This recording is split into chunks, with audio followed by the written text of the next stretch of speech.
everyone, wishing you all good health, peace, and the safety of those you love most. Some news arrives like a cold wind in the middle of the night, unexpected, chilling, and impossible to ignore. For Tieu, that moment came with just a few words.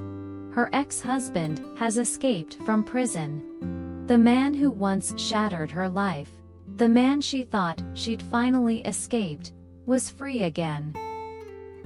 Fear crept into her heart, not for herself, but for her family. Was this the beginning of another nightmare? Was her peaceful life about to be torn apart once more? And the most haunting question of all, was her family truly safe? The afternoon sun poured through the thin curtains of the small apartment, painting warm stripes across the kitchen floor. Tieu stirred the pot of instant noodles, the aroma mingling with the faint, sweet scent of baby lotion from little Han, who sat at the table, swinging her legs. Life had been simple, tight, but safe ever since she'd left the shadows of her past behind. Hung, always steady and warm, placed a hand on her shoulder. One day, he said gently, "We'll eat more than noodles. I'll work harder, bring you and Han better days." His words were the kind of promise she wanted to believe. Then came the knock. Sharp, urgent. The air shifted, the way it does before a storm. When she opened the door, men in uniform filled the doorway. Between them stood a man she hadn't seen in years, his hair longer, his eyes darker. Her ex-husband, the one she thought she'd never have to face again. "Ma'am," one officer said, his voice clipped, "this man escaped from prison. He claims his daughter is here." Han froze. Tieu felt her chest tighten as she instinctively pulled her little girl close. She could smell the cold metal of the handcuffs, hear the faint jingle as they locked around his wrists. He tried to speak, tried to say her name, but the officers pushed him toward the stairwell. His voice faded, leaving only the hollow echo of their boots on the concrete. When the door finally shut, she realized her hands were shaking. Hung was there, steady as ever. "It's over," he told her. "You and Han are safe now," but she knew it wasn't that simple. Danger has a way of leaving traces, even after the threat is gone. That night, the apartment was quiet, except for the rhythmic hum of the breast pump. The milk was for her newborn, still in the hospital, fighting to grow strong enough to come home. Hung cooked chicken soup in the tiny kitchen, filling the air with its rich, comforting smell. "Eat," he urged. "You need strength for the baby, for yourself." But in the back of her mind, the image of those dark eyes and the sound of that knock refused to fade. Somewhere out there, beyond the safety of these thin walls, her past had found its way back. And she couldn't help but wonder, was it really over? Tieu barely slept that night. Each time her eyelids closed, she saw the narrow, hungry face of the man who had once shared her home.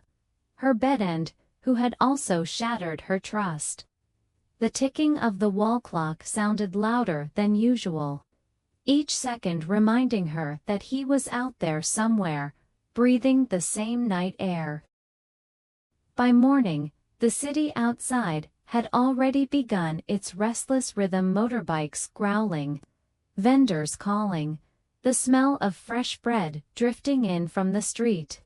Hung had left early for work, but not without leaving a note on the table. "Lock the door. Don't open it for anyone." She obeyed.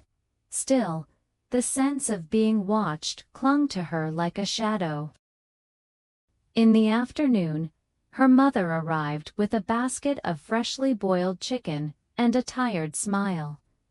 "Eat this, Ka," she said, fussing over the girl like she was still a child herself.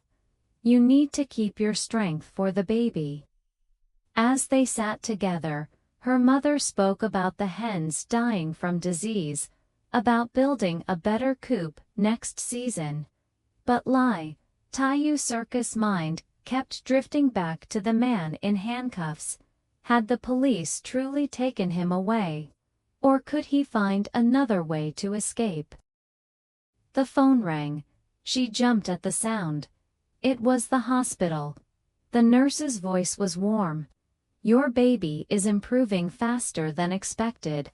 You may be able to take him home sooner than we thought."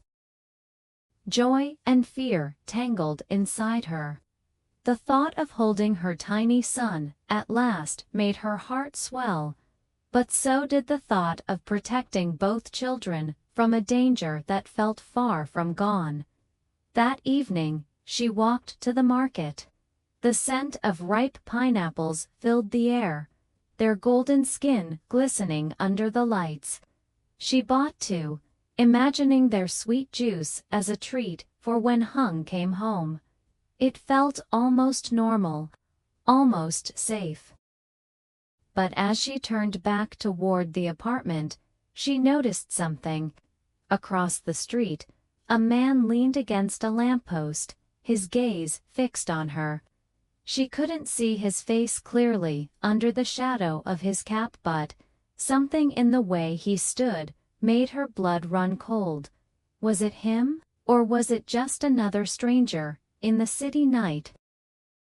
Tieu circus steps slowed. The plastic bag with the pineapples felt suddenly heavy in her hand. She forced herself to keep walking, eyes fixed on the ground, her heartbeat thudding loud in her ears. When she dared to glance up again, the man was gone. Relief should have followed, but instead, the street seemed emptier than it should be, too quiet for this hour. She quickened her pace, fumbling for her keys before she even reached the door. Inside, she locked both the latch and the bolt. The thin metal clicked into place, but it didn't silence the unease in her chest. She set the pineapples on the table and went to the window. Down on the sidewalk, a dark figure turned the corner. She pressed her palm against the glass. "You're imagining things," she told herself. "You're just tired." The phone rang again. This time, it was Hung. His voice carried a strange urgency. "Ka, listen to me. I just got a call from a friend in the police, your ex-husband. He slipped away again. It happened during the transfer to the detention center." Her stomach dropped. "You said he was gone. You told me. I thought he was. The police are looking for him, but you need to stay inside. Don't go anywhere alone." She hung up without replying, her hands trembling so badly she nearly dropped the phone. Every sound from the hallway, every footstep, every distant laugh made her skin prickle. Hours passed. The city outside fell into its late-night hush. She was in the kitchen, rinsing the baby bottles, when she heard it, 3 slow knocks on the door. Knock, knock, knock. Sometimes danger doesn't roar into your life. It knocks softly at your door. Tieu learned this in the most unsettling way. She had built a fragile piece from the pieces of a broken past, warm meals with her daughter, quiet afternoons by the window, the gentle rhythm of caring for a newborn. But peace is never something you can lock away and forget. When the shadow of her ex-husband returned, it wasn't just a man from her history, was the reminder that safety is not permanent. It is something you must guard, nurture, and sometimes fight for. Fear can paralyze, but it can also sharpen the heart. In those moments of uncertainty, she understood that protecting her children meant more than keeping the doors locked. It meant being alert, trusting her instincts, and holding on to courage, even when her hands shook. We often think strength is loud, and visible muscles flexed, voices raised. But strength can also be the quiet act of standing between danger and the ones you love. The silent promise, whispered in the dark, "You are safe with me." And perhaps the greatest lesson is this: life will test the walls you've built, but it will also reveal the steel you never knew was in your soul. There are moments in life when the world feels safe, when the air smells of warm soup, when your child's laughter fills the room, when the days seem to pass in gentle rhythm. And then, without warning, a shadow falls across that peace, and you realize how fragile it truly is. Tieu never asked for danger to return. She had worked hard to leave her past behind, to build a home where love replaced fear.